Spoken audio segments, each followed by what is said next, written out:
Hey man, you here for the COVID testing? Yeah. I actually got I'm next.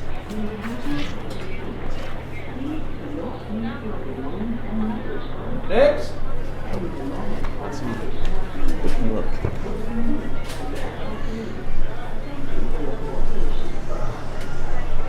Hey man, good luck. Flight to Shanghai from Chicago, leaving in 1 hour.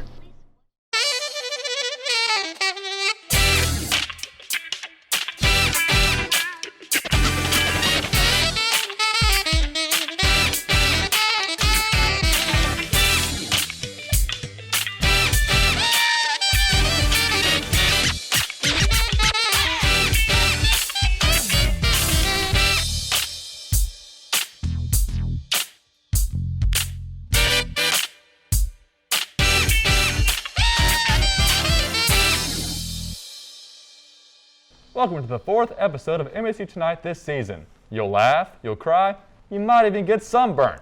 You don't have to tell me twice. I already put on 2 layers of sunscreen.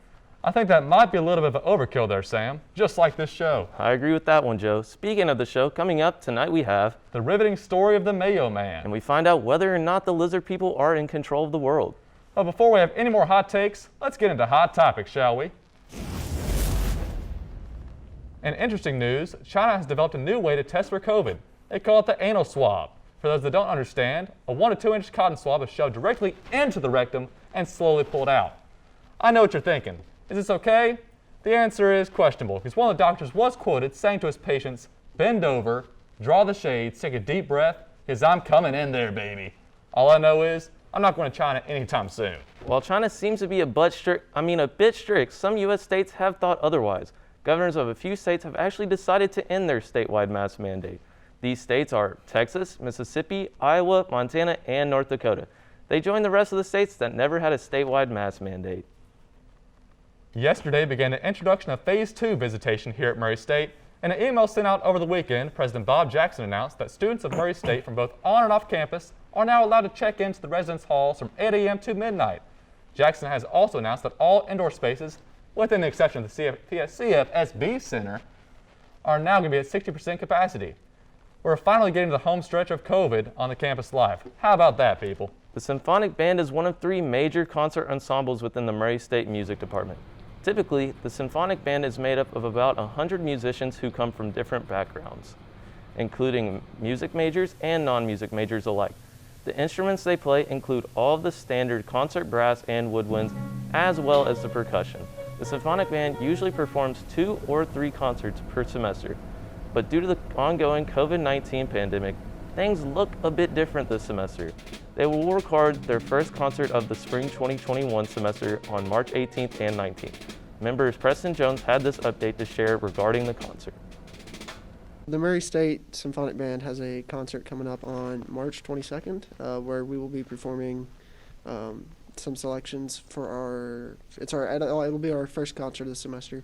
So yeah, I mean, that's something. See the Murray State Music Department for further updates. Oh, guess what? If you don't stick around, I will come to your house and I will freaking kill you. Please stay tuned.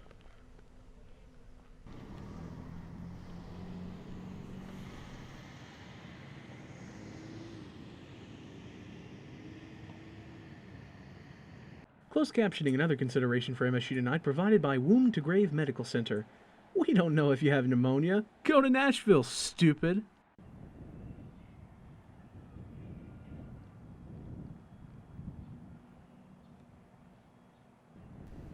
Welcome back to MSU Tonight, folks. We've all heard that addictions ruin lives, but this addiction will make you rethink everything. Buckle your seatbelts, everyone. We're about to hear the story of the Mayo Man.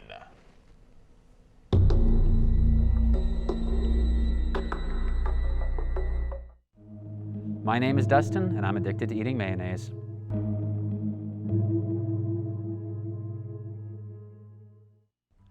I'm Dustin Wilcox, and I'm 19 years old and have been eating mayonnaise every day since I was 13. It all started one day when I got home from school and was looking for a snack to eat. Since my family was poor, the only options I had were black licorice, Spam, and mayonnaise. I did what any sane person would do and grabbed a spoonful of mayo. After that first spoonful, something clicked in my mind. I realized that mayonnaise wasn't as bad as you would think. Ever since that day, I haven't been able to put that jar of mayonnaise down. Dustin didn't tell me about his addiction until just last year. It was pretty obvious though, because one day I was cleaning up his room and I found a jar of mayonnaise under his bed. I honestly didn't realize it was an addiction until just recently. One day I was leaving my house and freaked out because I didn't have a jar of mayo with me. I usually keep at least one container of it in my backpack so I can snack anytime. People have said that my mayonnaise addiction is a problem, but I honestly don't see an issue with it. While Dustin won't admit it, this addiction has been taking a toll on our family. Our monthly budget has really suffered as we spend about 45% of it on his mayonnaise. I try to tell him that we can't afford to keep buying so much, but I'm honestly scared to. A few months ago, we were at the store trying to restock his mayonnaise, but they ran dry of it. He got visibly upset and he got into heated exchanges with numerous employees. At some point, he ended up punching their elderly greeter. We are no longer welcome in that store anymore. That store incident was all a big miscommunication. I didn't mean to hit that old lady. I was just simply trying to greet her back. Anyways, the only thing that would convince me to stop is because of its effect on my health. I went to the doctors and they said that I could possibly develop heart problems and disease because of all the fat content I eat. Something about clogged arteries, I think. I don't know. All I know is that you have to be 40 or something to have a heart attack, so I still have like 20 years. Hello, I'm Dr. Reed, and I've been in charge of looking at the effects of Dustin's weird eating habits. Dustin consumes about 300 times the amount of mayonnaise compared to the average person a year. This obviously means he's at risk of obesity, diabetes, and heart problems if he keeps up this habit. I'd give him about a year left. No, I didn't hear what Dr. Reed said. What did he say? What did he tell you? Wait, what?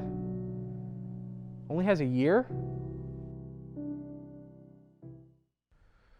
I'm really glad you decided to come with me and speak with me today, Dustin. You're welcome, but I'm just letting you know that nothing you say will make me stop. Why are you being so difficult? Can't you see that we're just trying to help you? And can't you see that I don't need your help? This stupid intervention isn't going to do anything! Dustin, the doctor called this morning, and he gave me some bad news. He told me that if you continue doing what you're doing, you've only got about a year left, bud. I don't want to see you go. Find out what Dustin does after the break. Does he kick the habit, or let it take hold of his life again?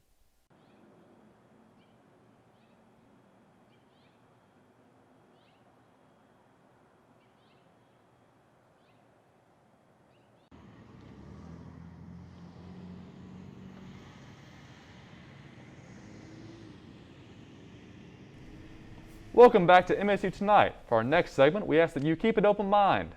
Tonight, we're going to go through some of the most famous conspiracy theories and kind of figure out which one is the most plausible out of the four. First up, we have the moon landing hoax. Now, Sam, people are kind of crazy. I would agree with that one. You know, so here's the thing. They believe that Neil Armstrong did not walk on the moon. Is that so? That is so. They don't believe they even touched the moon.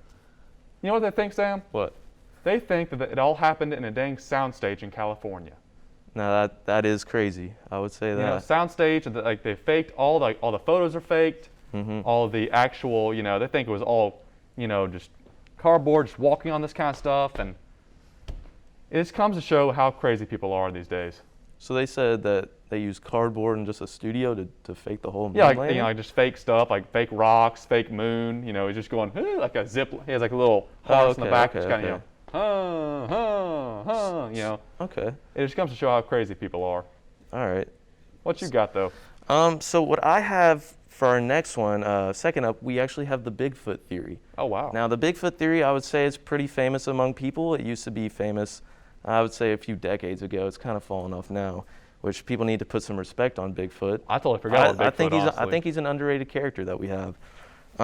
But Bigfoot actually started in the 1950s with a newspaper. Somebody called in about a giant footprint that they found, and they sent it into the newspaper, and the people were just like, we'll just put it in a Sunday story, just thinking nothing of it. And then they received a lot of calls asking about the story, and it kind of just went from there. I mean, you always hear about the big, tall, 7-foot humanoid figure, and you're like, that's Bigfoot. Oh my gosh. He's actually based off of a creature in Canada as known as Sasquatch, so you'll hear him known as that. And also, it's kind of similar to the Yeti, which is over in the Himalayas as well. And I mean, when it comes down to if he's plausible of being real or not, I mean, it really comes down to the large footprints that are found, along with like animal fur that people kind of send to labs. And from those labs, they'll be like, we really don't know what it is. So I think so there actually were footprints found. They're usually found in like the deep forest, like kind of near Yellowstone areas, just stuff like that. So that's what I have for Bigfoot right now. That's crazy. I mean, so the next one I have is the Roswell UFO incident. Oh, no, this is a famous one. If you like aliens or believe in them, I don't judge. You might be a little bit messed up. I mean, just, you know. You got a hater over here. That's what I've heard. Yeah, you know, maybe, just maybe. It's 2021. Who knows, people? Crazy world we live in. So this one, in 1947 in New Mexico, people believed that they saw an actual UFO fly in the sky. They thought that, oh my gosh, Sue, look at this, a UFO, holy, you know, they thought actual UFO fly in the sky, landed down on the world.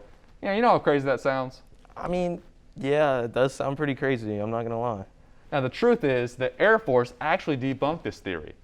They said it was an actual hot balloon that went down and flew and landed. And I mean, maybe, who knows? You know, people will make up their imagination. I mean, if I were there, people, I might agree with them. I don't know.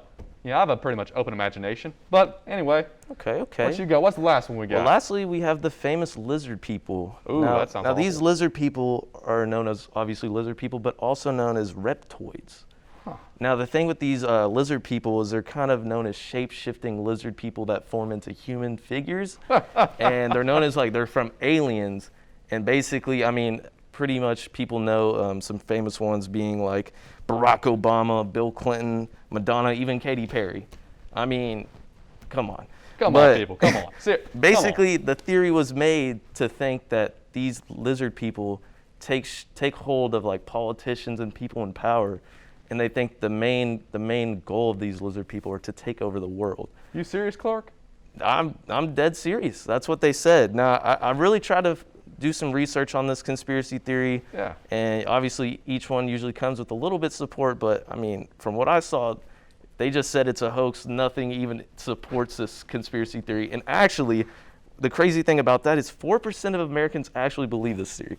Now, when you take in consideration the population, that's literally about 12 million people. Now, give or take, some people are probably joking around on the survey. Just be part of the hip crowd. But around 12 million people, like, believing that I think that's crazy.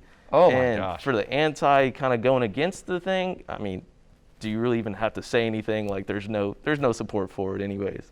Wow. But that's what I have on the lizard people. But which one do you think is most plausible out of all the theories we mentioned? Oh, I mean, which one actually makes sense, or could you believe in a way?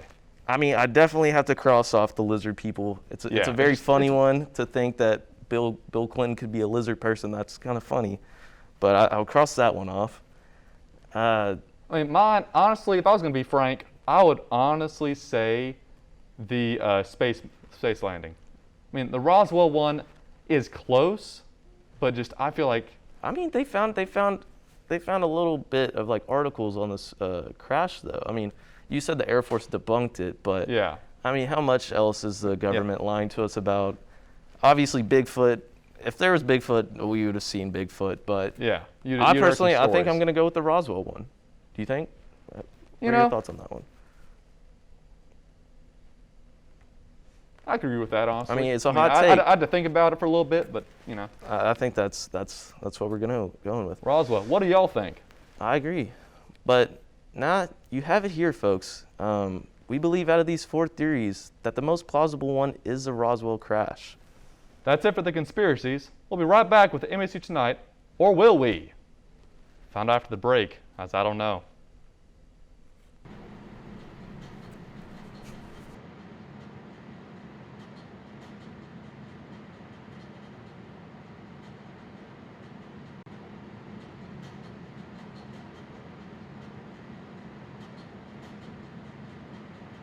Go ahead. All right, that's all for tonight.